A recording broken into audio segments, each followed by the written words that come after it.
ரொம்ப ஆஹா ஓஹோ அப்படின்லாம் கிடையாது. அந்த படத்துக்கு எந்த எக்ஸ்பெக்டேஷனும் இல்லாம வாங்க, ஜாலியா சிரிச்சுட்டு வெளில போவீங்க. அவ்வளவுதான். பண்ணிருக்காரு, ஃப்ரெஷ்ஷா இருக்கு, நல்லா இருக்கு. முன்னாடி நானும் ஒரு இது மிக்சட் ஒரு இதான் வந்தேன். பட் இத பார்த்த உடனே ஒன்ஸ் அகைன் தனுஷ் ராக்ட். செம்ம என்டர்டெய்னர் ப்ரோ நல்லா இருக்கு ப்ரோ. எக்ஸலண்டா இருக்குங்க. இது ஒரு ஃபீல் குட் ரொமான்டிக் மூவி.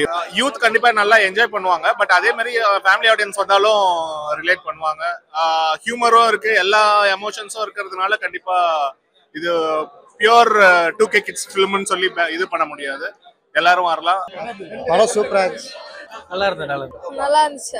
அவர் ஒவ்வொரு படம் ஒவ்வொருத்தர் கவர் பண்ற மாதிரி எடுக்கிறாரு. சோ இது வரைக்கும் அவர் இதுவரைக்கும் டச் பண்ணல. இந்த மாதிரி ஃபன்னா யங்ஸ்டர்ஸ் டச் ஆகிற மாதிரி சப்ஜெக்ட் பண்ணிருக்காரு, ஃப்ரெஷ்ஷா இருக்கு, நல்லா இருக்கு. நல்லா இருக்கு. படம் நல்லா இருக்கு. இப்பதான் பார்த்துட்டு வெளில வரோம். படம் ரொம்ப நல்லா இருக்கு. ஒரு 2K லவ் ஸ்டோரி சப்ஜெக்ட் தான், ஒரு ட்ரையாங்கிள் லவ் ஸ்டோரி. இப்ப இருக்க யங்ஸ்டர்ஸ்க்கு பிடிக்கிற மாதிரி தான் படம் பண்ணியிருக்காங்க. கண்டிப்பா இந்த படம் யங்ஸ்டர்ஸ்க்கு கண்டிப்பா பிடிக்கும். சாங்ஸ், மியூசிக் எல்லாமே நல்லா இருக்கு. ஜிவி பிரகாஷ் வந்து இந்த படத்துக்கு அவ்வளோ சூப்பரா வந்து ஒர்க் பண்ணியிருக்காரு. ஏன்னா அவரோட மியூசிக்கை தவிர்த்துட்டு இந்த படம் பார்த்தா பிடிக்குமா அப்படின்னு கேட்டா பிடிக்காது. அந்த அளவுக்கு அவரோட மியூசிக் இந்த படத்துக்கு ரொம்ப இம்பார்ட்டன்டா இருக்கு.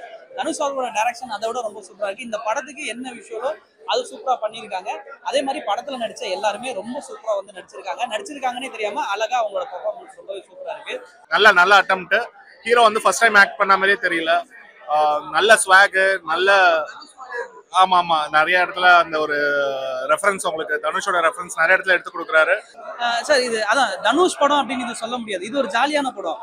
இந்த ஒரு ஜாலியான படத்தை தனுஷ் எடுத்திருக்காரு அப்படின்ற மாதிரி தான் நம்ம பார்க்கணுமே தவிர தனுஷ்ல என்ன சொல்ல வராரு அப்படின்னு நம்ம போய் உட்காந்தோம்னா நம்ம எந்த ஒரு விஷயத்தையும் என்ஜாய் பண்ண மாட்டோம். அதனால ஜாலியா அவர் சொன்ன மாதிரி ஒரு யூஸ்வலான ஒரு லவ் ஸ்டோரி அது எப்படி ப்ரெசென்ட் பண்ணிருக்கோம்னு பாருங்க அப்படின்ற மாதிரி தான். கிளைமேக்ஸ்ல சின்ன ஒரு ட்விஸ்ட் இருக்கும். அது வந்து இது எந்த படத்துலயும் வரலையா அப்படின்னா கேட்டா நிறைய வந்திருக்கு. ஆனா அதுல கொஞ்சம் ஒரு ட்விஸ்ட் மாதிரி பண்ணி நம்ம பார்த்ததையே தான் திரும்பி பார்த்த மாதிரி இருக்கும். ஆனா அது கொஞ்சம் புதுசா இருக்கும், அவ்வளவுதான். காமெடி நம்ம ஃப்ரெண்ட்ஸ்குள்ள எப்படி பேசுவோமோ அதே மாதிரி நேச்சுரலா இருந்துச்சு. எக்ஸ்ட்ரா எதுவுமே இல்ல, சூப்பரா இருந்துச்சு. என்டர் ஆகும் போது ஜஸ்ட் ஒரு 4-5 பேர் ஃப்ரெண்ட்ஸ் என்ன பண்ணுவாங்கன்ற மாதிரி தான் இருந்துச்சு. பட் படம் பார்த்த அப்புறம் அந்த எமோஷனல் சீக்வன்ஸ் எதிர்பார்த்து வரல. பட் இந்த படத்துல வச்சிருக்காங்க, டிஃப்ரெண்டா இருந்துச்சு. அவர் எல்லா படமும் சூப்பரா பண்ணுவார். இதே மாதிரி ஃப்ரெஷ்ஷா மியூசிக் போட்டு நல்லா இருக்கு, நல்லா பண்ணியிருக்காங்க. இல்ல சார், இப்ப பவர் பாண்டி பார்த்தோம் அப்படின்னா நம்ம 80s கிட்ஸோட லவ் பார்த்துருக்கோம். ராயன் பார்த்தோம்னா ஃபுல் அண்ட் ஃபுல் ஆக்ஷன் பார்த்துருக்கோம். இது ஜென்சியோட படமா இருக்கு. ஸோ அதனாலதான் வந்து அந்த நம்ம பவர் பாண்டியோ ராயனோ அது இதுல பார்க்க முடியாது. ஏன்னா இது 2K லவ் ஸ்டோரியான ஒரு படமா இருக்கனால வந்து நம்ம அந்த ஃபீல்ல அதுல எதிர்பார்க்க முடியாது. ஸோ கரெக்டா அதை கொடுத்துருக்காரு. ஏன்னா இப்ப இருக்க யங்ஸ்டர்ஸோட லவ் எப்படி இருக்கு அப்படின்றத காட்டியிருக்காரு. நம்ம மனசை போட்டு உருக்கி அந்த மாதிரிலாம் கிடையாது.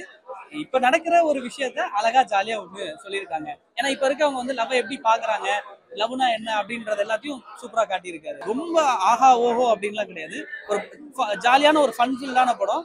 அந்த படத்துக்கு எந்த எக்ஸ்பெக்டேஷனும் இல்லாம வாங்க, ஜாலியா சிரிச்சுட்டு வெளில போவீங்க. அவ்வளவுதான். முன்னாடி நானும் ஒரு இது மிக்சட் ஒரு இதான் வந்தேன். பட் இத பார்த்த உடனே ஒன்ஸ் அகைன் தனுஷ் ராக்ட்.